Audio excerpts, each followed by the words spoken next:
From the library of the New York Stock Exchange at the corner of Wall and Broad Streets in New York City, you're inside the Ice House, our podcast from Intercontinental Exchange on markets, leadership, and vision in global business. The dream drivers that have made the NYSE an indispensable institution of global growth for over 225 years. Each week, we feature stories of those who hatch plans, create jobs, and harness the engine of capitalism. Right here, right now at the NYSE and at ICE's exchanges and clearinghouses around the world. And now welcome inside the Ice House. Here's your host, Josh King of Intercontinental Exchange. How do you know when to get into an investment? If you're Ray Kroc, after World War II, you're working as a milkshake mixer salesman, and you meet two brothers named Richard and Morris McDonald who have purchased 8 of your multi-mixers to make their shakes in their San Bernardino, California restaurant in 1954. You end up buying the brothers' company, and today McDonald's, NYSE ticker symbol MCD, has a market cap of nearly $160 billion. Let's take another example. If you're Howard Schultz, you're working for a Swedish kitchenware manufacturer with a U.S. subsidiary called Hammerplast, where Howard is responsible for selling coffee machines in North America. And one of your accounts is a small company in Seattle called Starbucks that in 1981 needed a refill from Schultz of their plastic cone fillers. A lot happened after that, but eventually Starbucks sold itself to Schultz for $3.8 million. And today, Starbucks has a market cap of $120 billion. I mention these because, well, we're a year into the pandemic, and I found myself spending a lot more money for streaming services than I did in February 2020. I feel like Kroc and Schultz, buying a lot of milkshakes and lattes and wondering when to really invest. The global market for streaming is valued at about $50 billion in 2020, and it's expected to grow at a compound annual growth rate of 21% from 2021 to 2028. That according to Grandview Research. For me, pre-COVID, there was Netflix and Hulu, of course, but now there's Disney Plus, NYSE ticker symbol DIS, which I signed up for when they put Hamilton onto the service. There's also Peacock, which I signed up for after I discovered Kevin Costner on Yellowstone.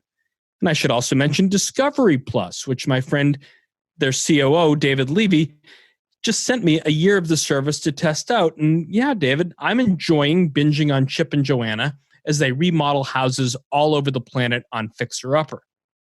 And there's also Peloton, which I fork over $50 a month for my bike and my tread, which is basically another subscription streaming service.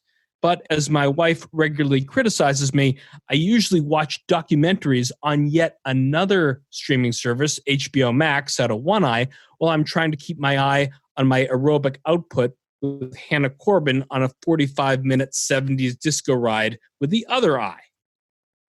And it's disco, which leads me, finally, to Robert Stigwood and the HBO Max documentary, How Do You Mend a Broken Heart?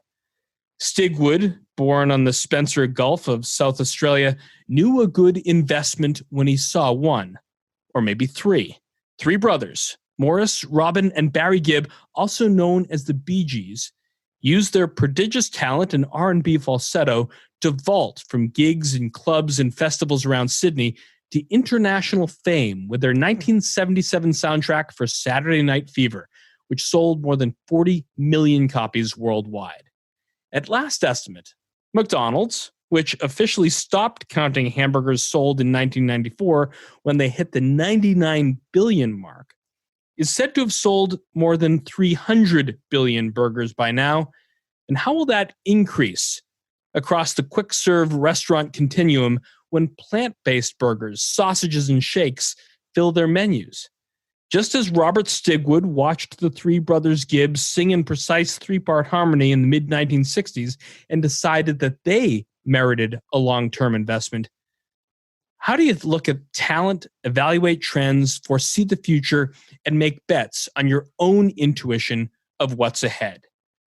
Active investors not only take quantitative and fundamental research into account in their due diligence, but focus on additional factors, understanding the regime and regulations the business is operating in, the various currency risks that may exist, the geopolitical relationship with its neighbors, and what their role is as a part of the global economy. They're all crucial components of a solid investment thesis.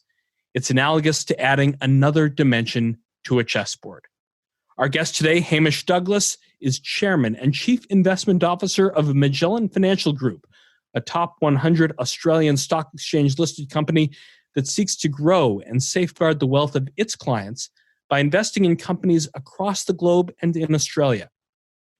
He spends much of his time looking at market-leading companies around the world to invest in his concentrated equity strategies.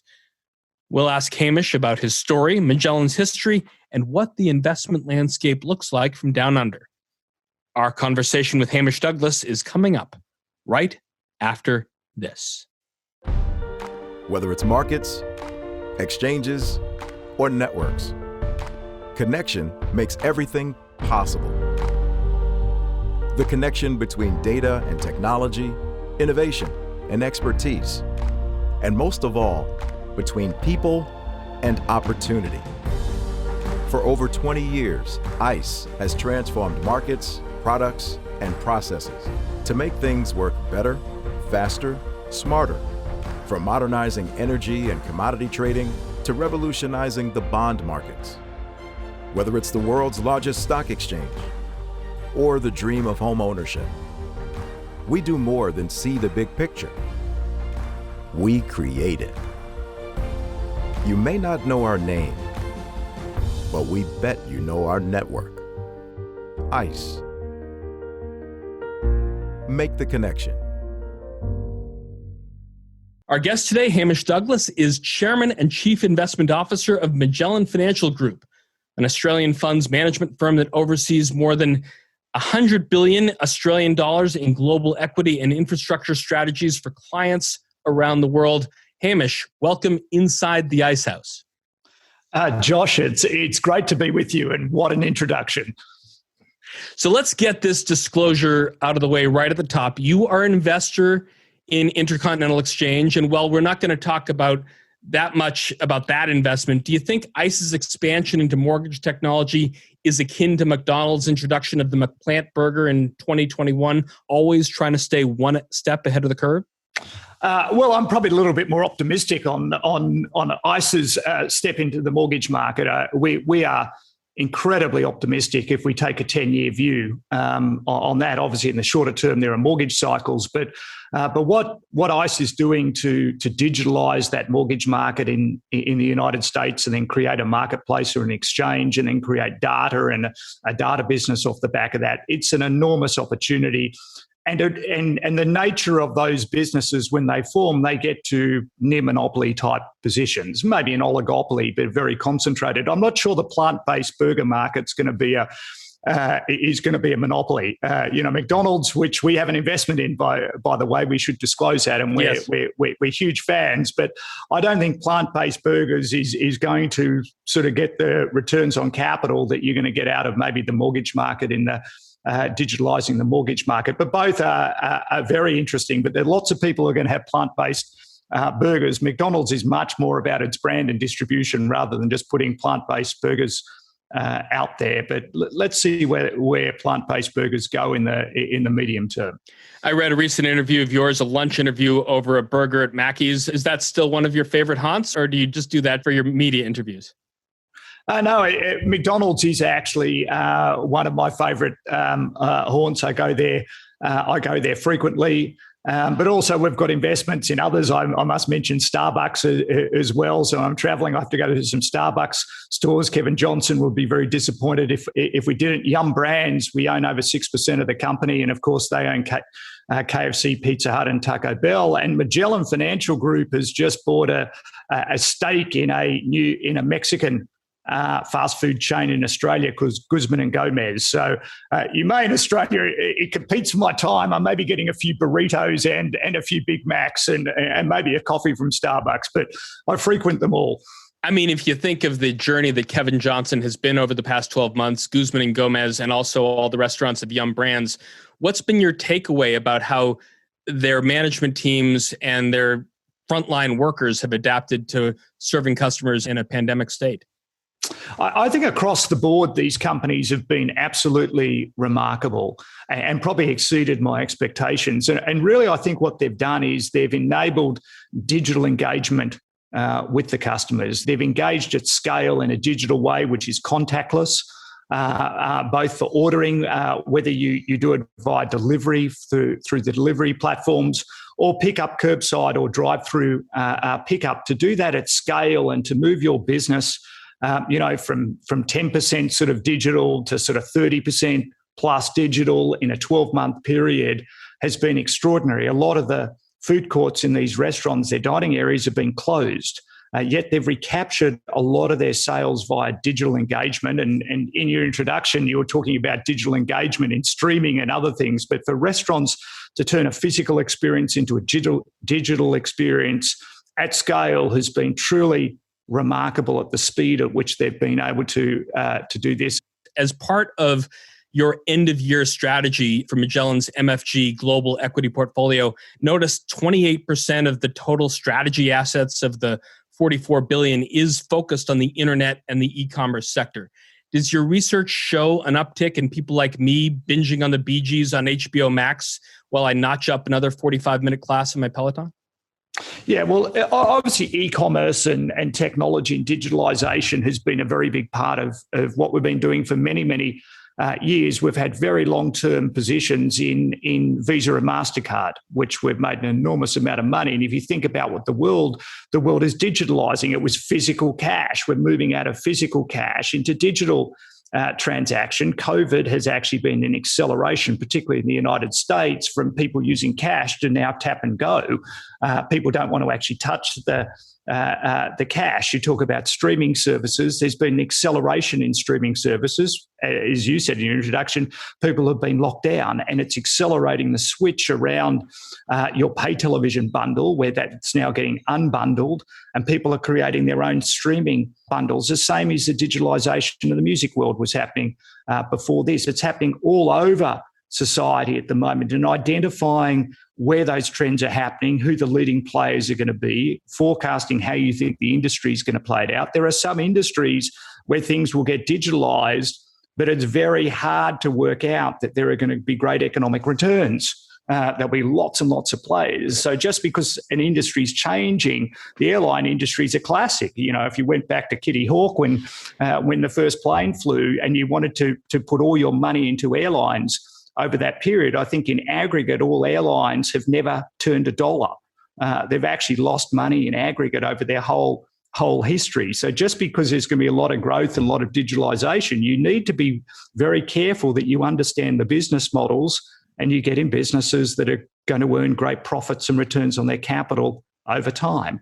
Talking about getting into companies and watching how they evolve over time, Hamish, we had John Pettigrew, the CEO of National Grid, that's NYSE ticker symbol NGG, on the podcast a while back. Also, something that I think your colleague Gerald Stack is invested in the core infrastructure portfolio. Back then, we were talking about the California wildfires very much impacting the infrastructure focus. This year, we're just on the effect of this freezing cold in a hot state like Texas. What lessons should we learn about stunned sea turtles and millions without power and water, and what that means for infrastructure investments? Yeah, well, obviously, grid stability is a very, very important issue. But you're asking actually a multifaceted question. We really think about, when we're investing in infrastructure, also around the regulatory environment that infrastructure is sitting in. You know, California is just a very unique state where if there is a fire caused maybe by an electricity line, that the electricity utility can have unlimited liability for that risk. Where in other states where you get a sort of act of God, where there's a spark on an electricity line, that the cost of that can be recovered by future sort of rate increases. So we're very focused on the regulatory environment. You know, how low risk we think that environment is.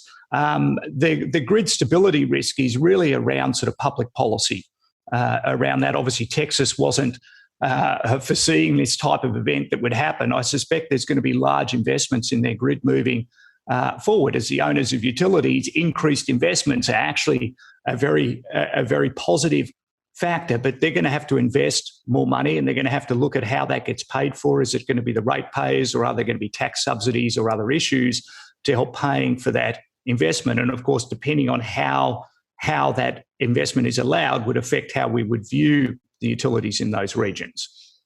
That's the regulatory environment. Let's pivot a little bit to the geopolitical environment, Hamish. 4 years ago, about this time, the always cordial 100-year relationship of mateship between Australia and the United States, going all the way back to the Battle of Hamel, was put to the test over a telephone call between your Prime Minister Malcolm Turnbull and our new President Donald Trump. Do you have a sense that mateship will be mended as we enter the Biden era?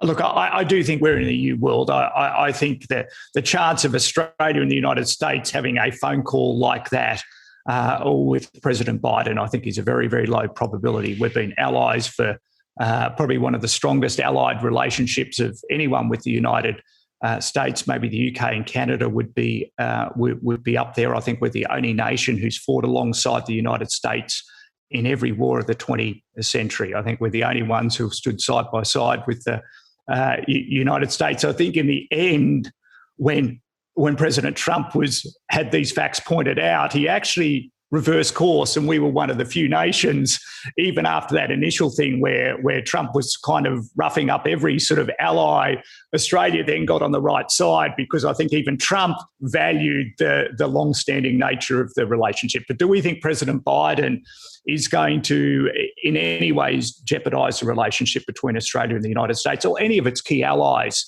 No, I think we're always seeing very strong signals from around the world, with a lot of people having quite a degree of relief. Australia hasn't been on the wrong end of this. We're on the wrong end of one phone call. Australia is typically blessedly removed from so much of the political drama that swallows up the United States and Europe, Hamish. But the 2019-2020 bushfire season brought issues of climate change front and center to Canberra. In a country famed for its natural wonders, beaches, coral reefs, how much were you aware of the environment down under as you grew up in Australia? When I was growing up, we were at the beach and we had beautiful clear skies and everything else. We probably thought we had the perfect environment. But certainly when you speak to my children's generations and things, it really is the number one issue at people who may be 20 years younger than we are. It's an issue that I think is a very serious concern, but I'm a believer in technology. At the end of the day, I've got a lot of faith in technology, and I believe humanity is going to solve this problem. We are in a race, but it's going to be technology that solves this problem. It's not going to be taxation. And that's maybe where the politicians got it wrong to start with. It was all economists who were driving solutions, where ultimately the solutions are going to be technology-driven solutions. And we're bending the curve very dramatically on key technologies. Ultimately, green hydrogen, I think, and nuclear is going to have a very big role to play here in decarbonising the world. As people say, it's probably quite easy to get 80% reduction in carbon emissions from changing your electricity grids to renewables. That last 20% to get grid stability is really, really hard and really, really expensive. And we're going to need really some ingenuity on technology innovation to be able to ultimately solve this problem. But I have faith in humanity, and I have faith in the intelligence of people who are undertaking R&D that will make breakthroughs. We had former Secretary of State John Kerry on this show late last summer, I think early fall, as he was at the New York Stock Exchange launching a carbon-based ETF. And now he's certainly in a position to influence the future direction of global carbon pricing policy. What do you think the role of the markets has to play in addition to technology in solving the climate issue? Well, certainly if there's two issues in markets. One is if we've actually got a carbon market and the markets then set an efficient price for carbon trading. We haven't got a global carbon trading market, but we've certainly got a deep carbon trading market in Europe, and the markets can absolutely price that risk, and they can hedge that risk as well, and they can make those carbon credits go to their most efficient sources. So the markets have a role to play there, but the markets are also capital providers. And the markets will actually sort out which are the right business models and the right technology for solving this issue. There's huge amounts of money that are chasing ESG factor investing at the moment, and you're seeing some dramatic rises in share prices of sort of carbon renewable style businesses. Frankly, I think there's some enormous bubbles occurring there. And often when you get in these early stages where we don't really know which is the right technology at the moment, and there is a lot of capital being sort of rushed into this area that they want to be on the winner, you just want to make sure that you're not investing in the airline.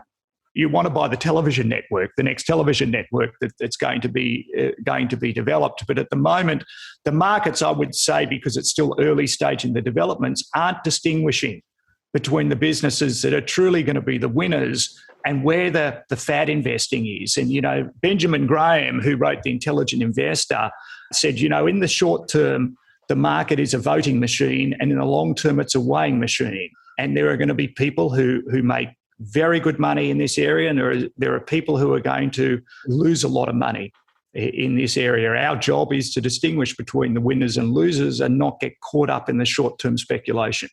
I mean, talking about sorting out the winners and the losers, Hamish, I think if we've got our history right, you founded Magellan in 2006 with your co-founder, Chris Mackay. Walk us through why the two of you came together and decided to build an investment management firm.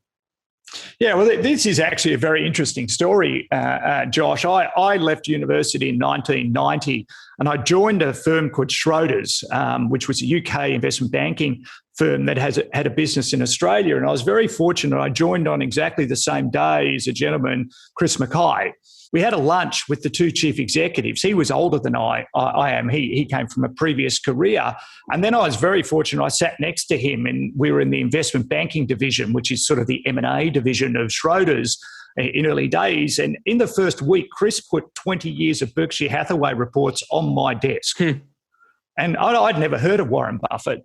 I was sort of the young-eyed sort of graduate at Schroders, and I sat down and read all these 20 years of annual reports. And with Chris, sort of got enamored with sort of Berkshire Hathaway and Warren and Charlie, and we used to go to the annual general meeting every year. Chris and I used to always swap investment ideas, and then we went on sort of a 15-year excursion in investment banking.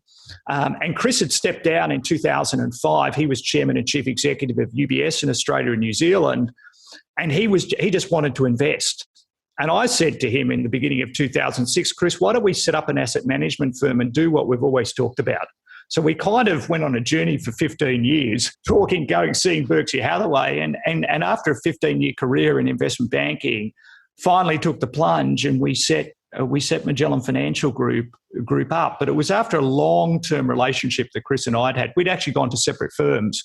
I went to Deutsche Bank and I was co-head of their global banking business in Australia and New Zealand. Chris went to the top of UBS, and we stepped out and we set Magellan up. And when we set it up, we did something incredibly unusual. We had four men four people. There was one lady and three guys. We had a serviced office. And we went and raised $100 million to set the firm up. We actually recapitalised a company that the controlling shareholder was Malcolm Turnbull, who was actually the Prime Minister. He went on to become the Prime Minister of Australia and had that famous phone call with President Trump. And Malcolm and Lucy Turnbull were friends of Chris and mine. So we rang them up and recapitalised this company, and we raised $370 million for a fund at the end of 2006. So here were two guys who had never managed any money, who then went and raised nearly $500 million Australian dollars, probably $400 million US dollars, with four men in a serviced office with no track record in asset management. But obviously we had very deep careers in investment banking. We're very well known. And, that was kind of the history of the firm, or the start of the firm, which was a very, very unusual way to start a firm. But Chris and I were kind of enamored with the whole investment process and had been for many, for a decade and a half. And in Chris's stance, he would put it was probably 2.5 decades at that point. A slightly earlier generation, we had Steve Schwartzman on the podcast late last year talking about the way he founded his firm, Blackstone, with Pete Peterson. And it sounds very similar, guys, very experienced in investment banking, had made their careers, could have hung it up, but decided to, put their shingle out and basically got some real estate and said, where are the customers? We got to go find the customers. Hamish, people often imagine New York or London when they think about financial service capitals of the world. Magellan takes that notion, literally turns it upside down. You serve clients from all over the world from a headquarters that's just a couple minutes away from the Sydney Opera House. Why do you think so many international clients turn to an Australian asset management firm to manage their portfolio? Yeah, at the end of the day, we're located in Sydney because that's where we were based. We grew up here, and that's where we were based. What I would say to you is, if you really want to do something on a global basis, you need to think globally. Sitting in New York doesn't give you some magical insight about what's going on in Beijing or what's going on in London. And, the same of being in London and the same as being in Sydney. You truly have to travel globally, think globally. You have to think about China. You have to think about Japan. You have to think about risks in Latin America. You have to think about what the Fed's doing. You have to think about what the ECB's doing. You have to think about Brexit. And location doesn't actually give you an advantage. And to some extent, I would say that location, particularly in the Northern Hemisphere from time to time, has been a disadvantage for some people because you get very coloured in your views by internal political issues. So during the 2011, 2012, during the European sovereign debt crisis, we observed it from afar and said this is like watching the Anglo-Saxon Northern Hemisphere groupthink society at work. Just because the euro was flawed, it was going to collapse. And we looked from the outsider's point of view and had a very, very different view that it was very likely that the ECB and Merkel would intervene and the euro wouldn't collapse. And we had very, very different results for that insight that we weren't caught up. The great advantage we have being in Australia is irrelevant from a global perspective. So we can get emotional about our political environment, about what's going on in Sydney, but it doesn't matter. It just doesn't register in how we think about global investing. But if you're coloured by your political suasion in the United States, getting the US economically right is very, very important. We're not swayed about a political view in the United States because, as I say, we're not voters. We can take just a completely impartial perspective on the United States. But, I don't think we've got an advantage over China. Everyone goes, oh, well, you must have an insight on China. And we spend a lot of time thinking about China. People think it's next door. It's a 10-hour flight to China from Australia, But people in New York go, oh, you're so close to China. And we're going, well, it's not exactly around the corner. I mean, you mentioned China, you mentioned the political environment in the United States, what's happening at the Fed, up in Europe, Brexit, the European Central Bank. I mean, Magellan has been able to attract an impressive array of individuals who've served as consultants and advisors to the company because you and Chris, it's not all right in your head. This includes the woman who's currently our Treasury Secretary, Janet Yellen, the former CIA Deputy Director, Mike Morrell, the former Federal Reserve Governor, Kevin Warsh, among others. How do these high-profile thinkers, thought leaders impact your investment process? And why are these external perspectives so important for you to have? Yeah, well, it's a very, very good question, Josh. We've been very, very fortunate that we've had people like Janet and Kevin and Michael who have acted as consultants to Magellan. We're really trying to get insight. So we're thinking about the big topic of today, if you're in financial markets, is what is the inflation risk in the economy? There's massive stimulus being injected in the United States. And is the Fed going to have to increase interest rates in response to rising inflation? We can have a view, we can listen to that, but speaking to former Fed people on that issue has been incredibly important. Actually, it was very instructive during the beginning of 2019. We had been concerned for a number of years that the Fed was tightening monetary policy and what that would do to equity markets around the world. And actually speaking to Kevin and Janet actually helped inform our view that the Fed was likely to stop this program. It wasn't any inside information. It was just they weren't inside the current flow, but they were giving their assessments, and they were different assessments around how they would think as a central banker around that issue. So we could read the newspapers and we could speculate, but they really give us a different perspective about that. So it's another point of data for us. We try and build up an expert network, and we're not going to get all these decisions right, but we want to be as informed as we can be in making those decisions, because often there's a huge amount of noise going on, and we have to make a decision. Do we buy, sell, or hold? Talking about the decision of when to buy, sell, or hold, Hamish, we were talking about Warren Buffett and Charlie Munger earlier. One of Buffett's most well-known maxims is that investors should be fearful when others are greedy. The rule is tied to the Buffett indicator, a simple ratio that divides the total market capitalization of U.S. stocks by the total value of the country's GDP. Current estimates put the U.S. market cap at almost twice the size of the U.S.'s estimated GDP. How do you approach rising valuations in the equity markets? Yeah, well, I think it's multifaceted there. I think another thing that you're missing from Buffett as well is that interest rates are the gravity of markets, which is one of his other famous quotes. So when interest rates are lower, market values rise. And when interest rates rise, market values fall. So it acts like gravity. We're in a world of almost zero interest rates at the world. So if interest rates were to stay at these levels for a very long period of time, you would expect higher valuations, and you would expect that ratio that Buffett famously quotes. I would also argue that we're in a world where the world has rapidly digitalized and globalized, and there's a much greater share of earnings in the S&P 500 that come from global sources. So just dividing the S&P earnings only by the US GDP, when there's a whole lot of earnings from Google and Facebook and Apple and Microsoft, these largest companies in the world, get a large proportion of their earnings outside of the United States. I think you need to think of maybe adjusting that multiple there. But Buffett is absolutely right. You know, you should be fearful when others are greedy and greedy when others are fearful. And I think we're in a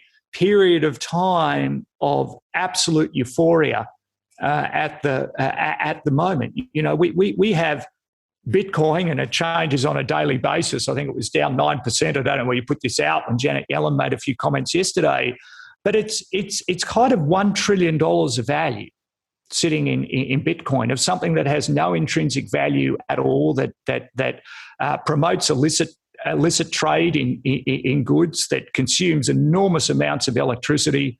And ultimately, what will the regulators do? It's kind of a bet that the regulators won't ban Bitcoin. And if it becomes big enough, obviously it's being bet that it's going to be something that's transacting every day. But I think there is very deep policy issues allowing it to become something that transacts too much. And ultimately, if the Fed clamps down on the ability of Americans to transact in Bitcoin, and that's foreseeable, if that was to happen, Bitcoin could plummet 90%. And there's $1 trillion. That's a material amount of money that is sitting there. And I could go through cases where there is almost fad-like investing in areas that kind of look crazy to me. But then when you look at other areas of the market, it doesn't look crazy if low interest rates are going to prevail. So it's actually a very complex market at the moment. So there are areas where there's euphoria that we're fearful and we'll let others be greedy. And there's some areas where people are moving away from at the moment as they're moving into these sort of trendy areas. And there's some value there. And you know, that's what we try and do. We try and be in areas where the crowd isn't. Being in areas where the crowd isn't, it's such a balancing act, Hamish. If a portfolio is too aggressive, a client may face drawdowns that are unacceptable, but if it's too conservative, it may not grow enough.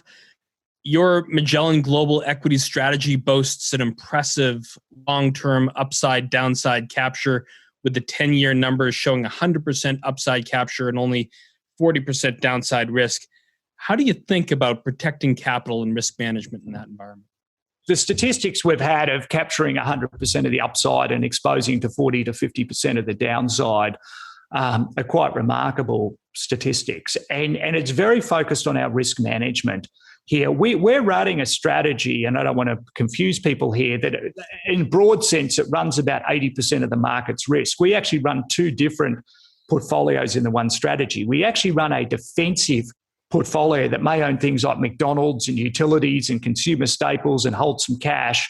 And when something goes wrong, we get a huge amount of protection about being in those assets, and they offset risk for us investing in something like Netflix or Microsoft or Alibaba that can be volatile. So we've got a growth portfolio and a defensive portfolio, but then when we tune the whole portfolio together, we cap its total risk to be less risky than the and the market. You know, we fundamentally believe in Buffett's saying where he says, to finish first, you must first finish. And so in periods of euphoria, we get a lot of participation on the upside, but at the moment, our defensive equity portfolio is exactly the wrong place to be. No one wants to be in anything defensive at the moment. Everyone's going for sort of economic recoveries and digitalization stories and renewable stories and commodities and everything else. And we just have to let people do that and that, because at the end of the day, a day of reckoning always comes, and we have no fear of missing out in the short term. But it does come down to risk management, and we think we're very thoughtfully constructed a portfolio where we're taking, you know, fairly concentrated positions. It's like a 25 stock portfolio, but it's very, very balanced between sort of growth and defense at the same time. And people can do this by thinking about how they build their own portfolios. But just when everything's going euphoria and Bitcoin goes up another 10% in a day, you don't have to join the party at the end of the day, but nor should you be envious that your neighbours made a lot of money on that day either. And that's often one of the things. And I had a very interesting phone call from one of my very good friends who said that, you know, his 90-year-old mother would like to get my opinion. She would like to know whether she should invest in Bitcoin. And there are some warning signs when you're getting people maybe in their 90th year, they're not taking the longest term perspective, thinking that their friends are now talking about Bitcoin.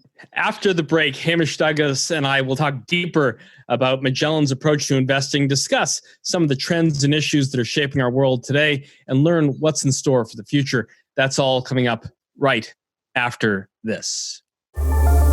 Historical data can offer insight into the direction of markets.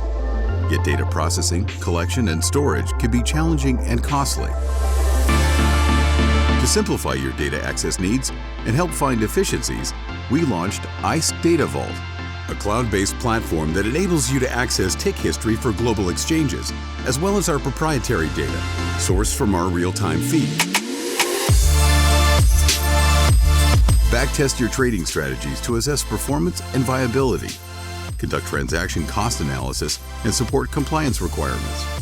Input data into surveillance systems to help detect and prevent abusive or illegal trading activities. Access over 10 years of deep tick history across asset classes. Get tick data for an entire market or on an underlying list of instruments. Access additional securities as needed, with flexible delivery options to complement your workflow. Simplify your historical data management with ICE Data Vault.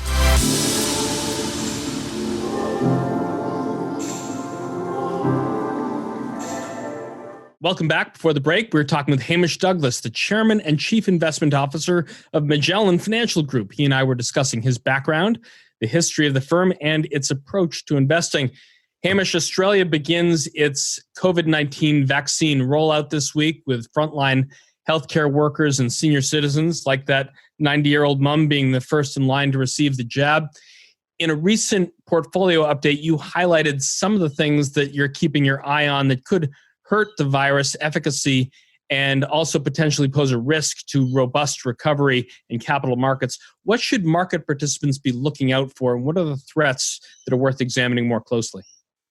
Josh, this is a super important question. I would say that market participants largely have moved on from the virus. Everybody's just waiting to get their jab in the arm. Everybody's reading data of how effective these vaccines are. And against the current variants, they are very effective in preventing severe illness. So everybody's moving on to the economic recovery, and particularly looking at the Biden fiscal plan and what Jay Powell's going to be saying in relation to monetary policy. And people are getting very, very excited about where we're kind of off to the races here. But I think people are simplifying the nature of viruses. And what they're simplifying is the mutation risk.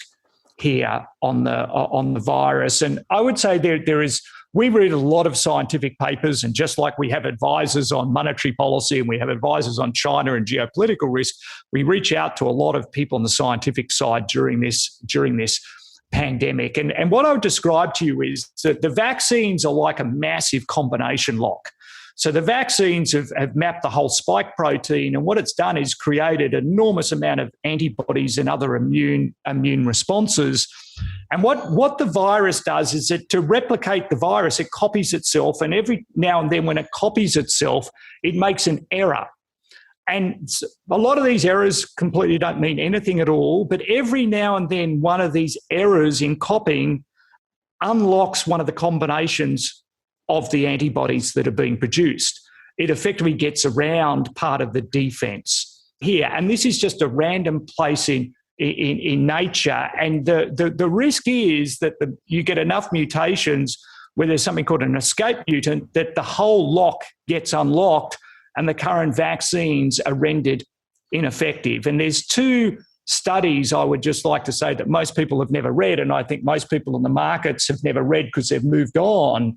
Last week, actually, in the New England Journal of Medicine, there was a very interesting study in relation to this South African variant that has got a mutation on a very key part of the binder receptor domain of the spike protein. And what they did is they got serum from people who'd been vaccinated with the Pfizer vaccine after 2 doses. So these people actually had the full sort of antibodies and other defenses that the Pfizer vaccine had given them. And then they exposed that serum to 4 different mutation strains. For 3 of them, really, compared to the original Wuhan strain, the viruses were the vaccines were kind of 100% effective. But what they found with the South African strain is 2/3 of the antibodies have been knocked out. So 2/3 of the combination lock has been blown up by the mutation in South Africa, but 1/3 is still holding and the door's still shut. So the vaccines are still stopping people getting severe disease to the South African mutation. But 2/3 of what the vaccines were doing has been blown apart by the mutation. And that is a really, really important observation. So everybody's just reading that the Pfizer and Moderna and J&J are stopping severe infections in South Africa. That is true. And we know that. But we also know that with a few mutations, they've been severely compromised already, these vaccines. It's like a lottery ball spinning around now. Every now and then, another part of this vaccine will get unlocked by mutations here. And what's interesting, there was another study that was released in the end of December that was a lab experiment. And the lab experiment effectively took the original virus from China that hadn't mutated yet, and they exposed it to a very powerful cocktail of antibodies that had been got from recovered patients who had the virus. And what they wanted to do is expose the virus to the powerful cocktail of antibodies and see how the virus would change and see if it could evade that. What happened after 60 days? It hadn't mutated for 30 days. After 60 days, this variant in South Africa appeared in the lab. E484K is the mutation's known. And it had nearly exactly the same effect. It had a 6-fold reduction in efficiency, but it was still enough. There was still enough antibodies to hold off infection, and exactly what we're seeing. But what people haven't read, because people don't read these studies, 12 days later in that lab experiment, 2 more mutations occurred in the lab, and the lab's different to what's happening in nature. But in the lab, 2 more mutations occurred at another point in the spike protein, and when they occurred, in 100% of samples, the antibodies had been completely evaded. There was no defense against the new virus, the new mutation. So I think we've just got a ticking time bomb here. I don't know whether it's going to mutate in such a way that evades these vaccines. Everybody's assuming it's not going to happen, and everybody's betting on the strong economic recovery. But in the next 3 to 6 months, if we find a mutant strain that gets around it, it will become the dominant strain and it will start spreading around the world. And then we have to ask, what are we going to do? We hope we can recode these vaccines, but we're going to have to start again because everyone who's vaccinated has no defense against the new mutant strain, and everybody needs to get vaccinated. And there is some scientific chance, depending on the nature of the mutation, that you can't recode a vaccine for it. So the vaccines as a solution could be dead in the water. I'm not predicting. All I can say is we know how much has already been evaded by the mutations. We know it's mutating every single day. And nature is going to take the course that nature takes, but markets are completely ignoring this risk. If we wake up in 3 to 6 months and find the vaccines are no longer working and everybody's bet on black, that is a fairly risky thing to be doing. I think people are just oblivious to the science of what's occurring here. And of course, the public health policy is right. We need to get everyone vaccinated because the more people we get vaccinated, we're going to slow down the rate of mutation. And slowing down the rate of mutation reduces the probability of this event happening. But scientists say give enough time, it's almost 100% probability it will happen at some point.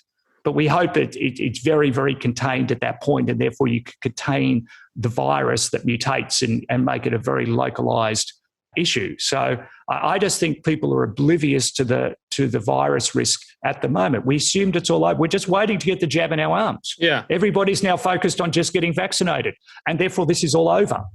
A lot of discussion over the last couple of days. Listened to a long interview with former Deputy National Security Advisor Matt Pottinger yesterday about the length of time it took for U.S. authorities, the U.S. CDC, to get linked up with the Chinese CDC about the origins of the virus in Wuhan. A couple of weeks ago, Hamish, President Biden and President Xi Jinping spoke on the phone for the first time since the election. Many foreign policy experts believe the relationship between the U.S. and China is at its lowest point since the Communist Revolution. The relationship has certainly geopolitical and economic consequences for its citizens, but also for the rest of the world. And I know you're a 10-hour flight from China, but how are you thinking about this evolving rapport between Biden and Xi Jinping, and what should market participants be paying attention to? Well, Josh, it's a super important question because at the end of the day, China's economy is going to evolve. And our view is the economic rise of China is actually not going to be stopped. Whatever sanctions and other things are put on place, if you take a 10 to 20-year view, it is one of the few large-scale economies in the world that continues to grow at a very satisfactory rate, and it's already this world's second largest consumption market. Will become the largest consumption market. It's now the world's second largest capital market. It will probably become the world's largest capital market in the future. So the choice of just not participating at all could be a very, very costly choice. But when you want to participate, then it's a complex equation because you're right, there is a ongoing tension between the United States and China, or I'd say many Western countries and China. You know, to some extent, Australia's relationship with China is in a worse position than the US's relationship with China at the moment. Some of our own doing from an Australian point of view, but the tensions between, let's call it the US and China, are very fundamental and very different to any foe the United States has had before. It has had ideological foes before, particularly the Soviet Union, and it used to fight proxy wars in various countries around the world. But the Soviet Union had no control over a lot of the world because it was the US dollar that dominated the world, and the US economy was by far and away the largest economy in the world, probably used to account for nearly 1/3 of economic output on a global basis. So the US was never challenged from an economic perspective. It was an ideological battle. If you think about China now, it's inevitable that China is going to become larger economically than the United States, and economics gives you enormous influence and power in the world. And people then will start choosing between ideological interests and economic interests. And that really challenges the United States' position in the world. And the US is coming to grips with this. You know, is its rise happening because it's been taking advantage of of the United States by stealing its intellectual capital, which is true, cyber excursions, unfair trading terms, and the US has been sort of sponsoring this economic rise of China. I would say the genie's out of the bottle. It can't be put back in the bottle. The Chinese economy is so developed now that the US really can't do anything to stop it, but it is now come to terms with, can it slow it down? How does it deal with this situation that is so different? And China is so public with a strategy called its dual circulation strategy that it's really wanting to do what the US did to the world, become an economic power that makes the world so codependent on the Chinese economy and capital that it gets enormous influence even if people aren't happy with what they're doing. A lot of the world wasn't happy with what the US was doing, but the US could do it anyway because it actually had the economic power. So this is an ideological geopolitical battle. It's an economic battle, and it's a technological battle as well. And from time to time, there's going to be retaliation of China against US businesses, like China is retaliating against Chinese business. It's going to be the US retaliating against China businesses, like was happening at the end of the Trump administration. So how do we participate in businesses that benefit from China, yet navigate around the ongoing sort of retaliation that's going to occur from time to time by the United States and China against each other economically? And that's one of the great challenges here. Trying to address that challenge, Hamish, Magellan recently published an article where the argument centered on the US and China's race to remain or become the dominant player in, pick one thing, microchip manufacturing. You argue that this serves as a proxy for other technological, political, economic battles between the two countries. Why is the simple microchip so instrumental to this relationship, and what's at stake? At the end of the day, I don't think China and the United States are about to go to war unless there's some terrible accident over Taiwan that the US gets pulled into. But at the end of the day, the battle here for supremacy in the world could be a technological battle of supremacy. If you think about artificial intelligence, quantum computing, 5G networks, augmented reality, virtual reality, driverless cars. And at the center of all this technology and machine learning is computer chips, microchips, or semiconductors as they're known. This is an area which the US has reigned supreme, and China has really leveraged off the back of the improvements following Moore's law in computational power. And that's why these become so central at the end of the day, because actually whoever wins quantum computing race or wins true artificial intelligence, or what is known as artificial general intelligence, if that ever happens, if one country gets there before the other country, they may have totally won the race of who ends up on top in the world. And microchips are powering the advancements of computational technology here. And that's why this is such an important and such a strategic area where China's probably going to invest $1 trillion trying to get some self-sufficiency in this area. And the fabricators of semiconductors have gone from I think like 40 companies producing them a decade ago or maybe 15 years ago, and we're down to 3 or 4 players now in the world who actually manufacture microchips in the world, particularly semiconductors. So it's a very concentrated industry, and it's at the center of sort of geopolitical power in the future. Coming back to your own continent, Hamish, as we wrap up our conversation, the Australian government, Google and Facebook have been in the news a lot recently. Google threatened to leave Australia over a proposed media law that would require the company to pay news publishers. And last week, News Corp and Alphabet, one of the Magellan's longtime holdings, struck a deal to create a subscription platform and share revenue, and Facebook has begun removing news from its platform. The rest of the world seems to be closely monitoring this clash between Canberra and the technology companies. You said earlier, Australia doesn't matter, but there it is on the Drudge Report, Rupert versus Zuckerberg. What is the mood on the ground, and what are the implications this might have on other jurisdictions for how people consume the news? Well, what's the implication for other jurisdictions? I think it's a very important case study, and that's why people around the world are focused on it. I think there's there is a very genuine debate that the traditional media companies' economic models are effectively getting shot, and therefore who's going to fund journalism in the future? And journalism is very important to democracies here. And of course, the traditional media companies are pressuring the governments to try and get a transfer payment from the technology platforms, and that's exactly what was happening in Australia. I'm not sure that's going to save the traditional media companies, by the way. I think ultimately government's going to have to come to some other solution rather than transfer payments to business models that are dying to solve this issue. It does highlight the global regulatory risk that the tech platforms are facing. And this is just an example of part of the technology risk, the sort of regulatory risk that they're facing. But it does also show that how important these services are for society. And there was outrage in Australia of even the thought of Google leaving, outrage of Facebook shutting people out, and just how dependent people are on Facebook. So what it's shown is that this regulatory issue is very real, but also solutions have to be found, because simply allowing these tech companies to walk away isn't acceptable to society either, which shows there is some balance in the negotiating leverage. This is going to come at a cost to Facebook and Google, and it's going to be a cost around the world.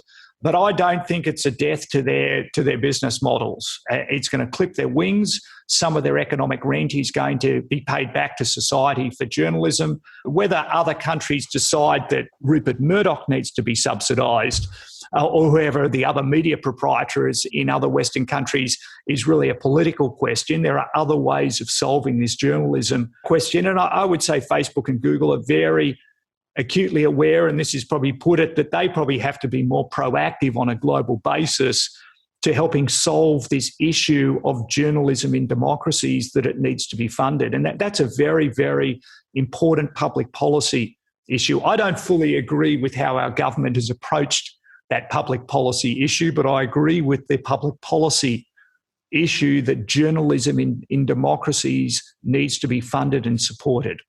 Well, Hamish, we started this conversation talking about Robert Stigwood and the Bee Gees. We touched on Donald Trump and Malcolm Turnbull. We've visited the 100 years of mateship and the Battle of Hamel, and we end up with Rupert Murdoch appropriately seeing very much that, while you might say, Australia can be neutral and removed from world affairs, it's very much on our minds all the time. It's been a wonderful trip around the world with you to talk about some of the major trends affecting the investment marketplace. So grateful to have you inside the Ice House with us. Josh, it's been a pleasure and a bit of fun, so thank you for having me. And that's our conversation for this week. Our guest was Hamish Douglass, Chairman and Chief Investment Officer of Magellan Financial Group. If you like what you heard, please rate us on iTunes so other folks know where to find us. And if you've got a comment or a question you'd like one of our experts to tackle on a future show, email us at icehouse@theice.com or tweet at us at IceHousePodcast. Our show is produced by Stefan Capriel with production assistance from Pete Ash and Ian Wolfe.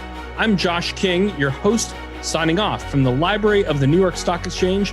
Thanks for listening, and we will talk to you next week. Information contained in this podcast was obtained in part from publicly available sources and not independently verified. Neither ICE nor its affiliates make any representations or warranties, express or implied, as to the accuracy or completeness of the information, and do not sponsor, approve, or endorse any of the content herein, all of which is presented solely for informational and educational purposes. Nothing herein constitutes an offer to sell, a solicitation of an offer to buy any security, or a recommendation of any security or trading practice. Some portions of the preceding conversation may have been edited for the purpose of length or clarity.